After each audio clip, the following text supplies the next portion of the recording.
একটু পিছনের দিকে যাই, মানে ধরো 80 বলবো না, 90টাকে বেছে নিচ্ছি আমরা। তো সেই সময়কার যে গানের পরিবেশ বা সাংস্কৃতিক পরিবেশ, আজকের পরিবেশটা অনেকটাই বদলে গেছে। সেই সময়কার শিল্পীদের সম্মান, শিল্পীদের একটা কি বলবো, মানে লোকাল স্টারডম।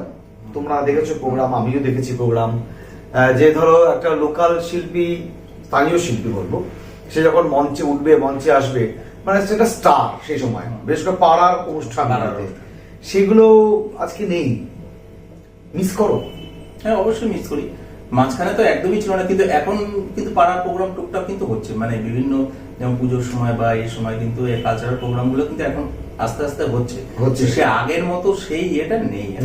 হ্যাঁ, প্রফেশনাল হয়ে গেছে ব্যাপারটা। আচ্ছা, একদমই প্রফেশনাল। এটা কি মনে হচ্ছে, মানে আমাদের ব্যস্ততম জীবনের জন্য? হ্যাঁ, ব্যস্ত জীবনের জন্য সবকিছুই তো পাল্টে গেছে এখন।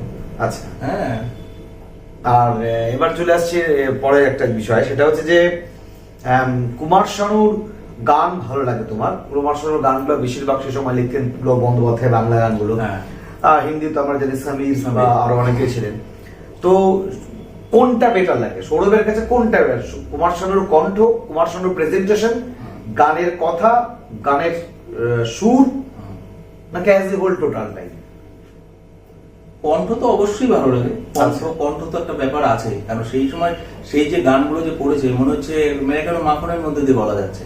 হ্যাঁ, সেই সময় যে আমার 90s এর যে গানগুলো আছে, আজকের দিনে গলা অনেকটাই খারাপ, যেগুলো লাইভ পারফরমেন্স করে সেগুলো গলা তো সেই গলার সাথে মিল খায় না, কিন্তু সেই গলা খুবই সুন্দর ছিল, আর সুরও খুব ভালো ছিল, সবই ভালো ছিল সেই সময়। সেই সময় নাদিম শ্রাবণের মিউজিক ছিল, নাদিম শ্রাবণের মিউজিক ছিল, আনুমালি, নাদিম শ্রাবণ, এদিক মেইন তো নাদিম শ্রাবণের মিউজিক দিয়ে কুমার শানু উঠলে।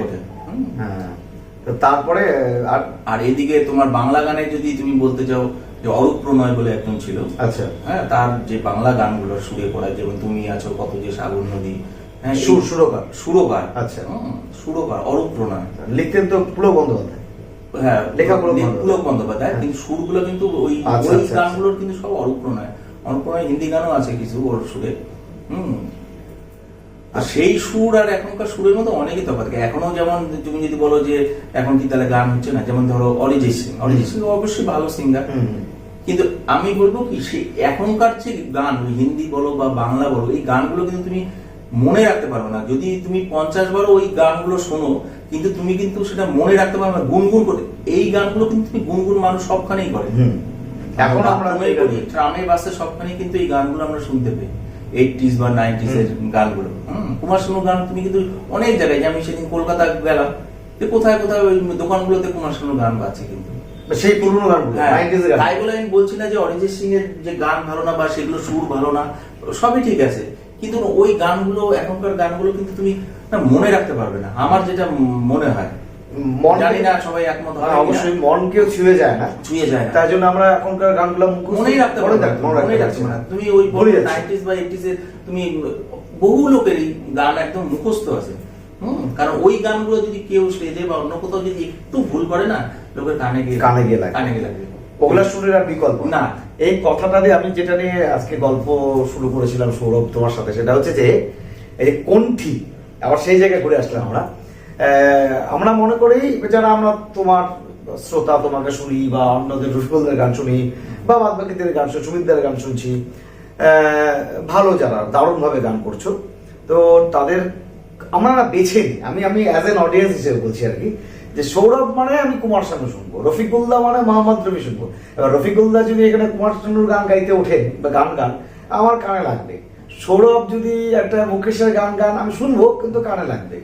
হ্যাঁ, এই কণ্ঠশিল্পীটা তুমি কিভাবে দেখো? মানে তুমি বললে যে আজকে প্রোগ্রামের তাগিদে আমি বিভিন্ন ধরনের গান করি, কিন্তু সৌরভকে যদি পছন্দ করতে দাও, সৌরভ কার গান গেয়ে যাবে, সারাদিন গান গাইতে হবে, তাহলে তো আমি অবশ্যই বলবো কুমার শানুর গানই। সেটাই কুমার শানুর গানই গাইবো, এবং সেটা তো তোমার সঙ্গে কণ্ঠটা ম্যাচ করে তার জন্য, নাকি ভালো লাগে তার জন্য? ভালো লাগে তার জন্য। এখন ম্যাচ কতটা করে সেটা বলতে পারে, সেই ব্যাপারটা। তো আমরা শুনিও তোমার সব গান, সেই ক্ষেত্রে শুনছি।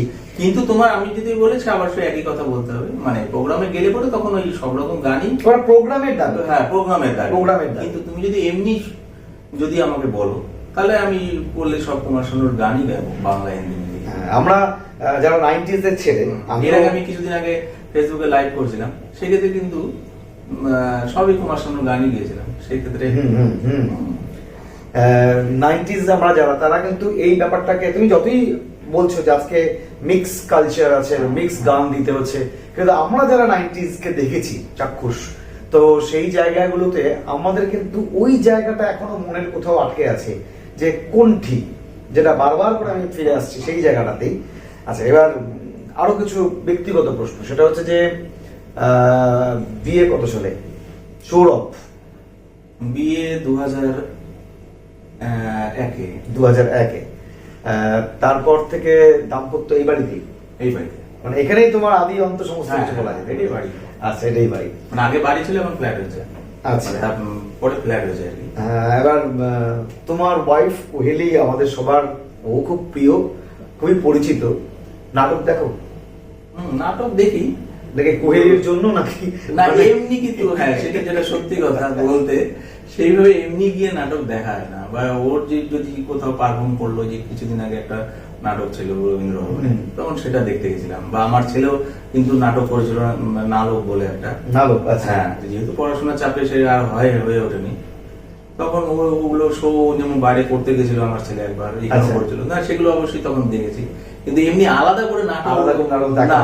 এবার যদি তুমি গানের যদি কোনো প্রোগ্রাম থাকে, সেগুলো কিন্তু আমি বারবার ছুটে গেছি, যার যেটা ভালো লাগার বিষয়। এই জন্য আমি সোশ্যাল মিডিয়ার কথাটা একদম জেনে নিলাম। আরেকটা বিষয় হচ্ছে কোহেলি খুব ভালো লেখে এবং প্রচুর বই পড়ে, খুব ভালো পাঠিকাও। সৌরভ বসু কি বই পড়ে? বই এখন যেমন পড়া হয় না, এখন এই কাজের চাপে, তারপরে এই গান, কিন্তু আগে কিন্তু প্রচুর বই পড়তাম। বই পড়তে? আগে বই পড়তাম। আচ্ছা, সেক্ষেত্রে তোমার প্রিয় লেখক কি বলবো, কাকে? সুনীল গঙ্গোপাধ্যায়, সমরেশ বসু। আচ্ছা, আচ্ছা, বুঝলাম। ফিরে আসছে গানের জগতে, কারণ সৌরভ মানে গান, সেই গানের কথাতেই বলছি যে মান্না দে শুনেছো? মান্না দে গান ট্রাই করো? মান্না দে গান সেভাবে ট্রাই করা হয়নি, মানে সেরকম পরিবেশ বা ইয়ে হয়নি। মানে যেখানে আমি গিয়েছি বা বাড়িতে সে আলাদা ভাবে করলে সেটা আলাদা ব্যাপার, না পারফর্ম করতে গেলে কিন্তু মানে ওই বলে হয়তো কুমার শানুর গান, এই গান বা ওই গানের রিকোয়েস্ট আসে, সেক্ষেত্রে ওগুলো চাপা পড়ে গেছে। এবার এই তোমার কথার আঙ্গিকে আমি আবার ঘুরে আসছি, বেশি রিকোয়েস্ট কার গানের আসছে? কুমার শানুর গানই আসে, কিন্তু সেই ক্ষেত্রে ঘুরে ফিরে কুমার শানুর গানই আসে। সৌরভ মানে আমাদের জায়গায় অনেকে এখন যেমন একটা কিন্তু ব্যাপার হয়ে গেছে, মানে তুমি যদি মেলোডি গান কিন্তু অনেক জায়গায় আমি দেখছি, যেটা ইদানিং জানি না তুমি সেটা একমত হবে কিনা, মেলোডি গান কিন্তু অনেক মানে 2-3টে মেলোডি করার পরেই বলবে কি নাচের গান। সেই ক্ষেত্রে আমি একদম স্বীকার করি, সেই ক্ষেত্রে কিন্তু তুমি মেলোডি গান করতে পারবে না। একদম, হ্যাঁ, তারা নাচের গান চাইবে, ভোজপুরি চাইবে, ইত্যাদি চাইবে। তাহলে কি হবে, যখনই তুমি ওগুলো শুরু করে দিলা, তখনই কিন্তু ওখানে একটা জেনারেশনের রুচিবোধ বদলে গেছে, নিঃসন্দেহে বদলে গেছে। তুমি মেলোডি গান যদি ওখানে করতে চাও, তুমি যদি আধা ঘন্টা বা 1 ঘন্টারও যদি একটা প্রোগ্রাম করে, 1 ঘন্টা প্রোগ্রাম মানে তুমি ধরো 12টা গান, 5 মিনিট অ্যাভারেজ যদি ধরি 12টা গান, সেখানে তুমি তো 12টা গান ওখানে মেলোডি করতে পারবে না। কারণ শানু বা কিশোরীর তো প্রচুর মেলোডি গান, প্রচুর গান আছে। হ্যাঁ, ও 12টা কি সারা রাত করে দেয়। কিন্তু সেই ক্ষেত্রে হবে না, 2টো বা 3টে 4টা, তারপরে ওদিক থেকে সাউন্ড আসবে, নাচের গান, বিটের গান, মানে যে ওরা নাচানাচি করবে। বুঝতে পেরেছি। সেক্ষেত্রে তখন তোমার তো ইয়ে করতেই হবে। এবার একটা র্যাপিড ফায়ারে আসছি।